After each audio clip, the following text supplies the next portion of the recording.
আসসালামু আলাইকুম। Morris cookies and lifestyle থেকে আপনাদের স্বাগত। আজ আমি রান্না করতেছি চিংড়ি মাছের দো পেঁয়াজু। এটা দেখতে পাচ্ছেন, অলরেডি আমি চিংড়ি মাছটা বসাই দিয়েছি। চিংড়ি মাছটা হচ্ছে চিংড়ি মাছের দো পেঁয়াজু করতেছি। আর এখানে 5 মিশালি ভাজি করতেছি, এটাও চিংড়ি মাছ দিয়ে করতেছি। আজকে আমরা মশলা টশলা দেওয়া বা অন্য কিছু দেখাইনি, সময় খুব শর্ট ছিল, রান্না করতেও দেরি হয়ে গেছে, এই জন্য সব একবারে দিয়ে দিয়েছি। এটা হলো চিংড়ি মাছ দিয়ে, লাউ দিয়ে, পটল দিয়ে, আলু দিয়ে, টমেটো দিয়ে একটা ভাজি সবজি করতেছি। আর এটা হলো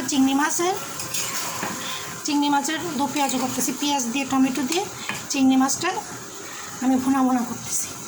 এই হলো আজকের এই দুইটা আইটেম। আরেকটা করব, সেটা হলো আপনার সাজনে দিয়ে ডাল, সেটা খুবই পছন্দের একটা খাবার। সেটা এখনও হয়নি, সেটা হবে কিছুক্ষণের মধ্যে বসাবো।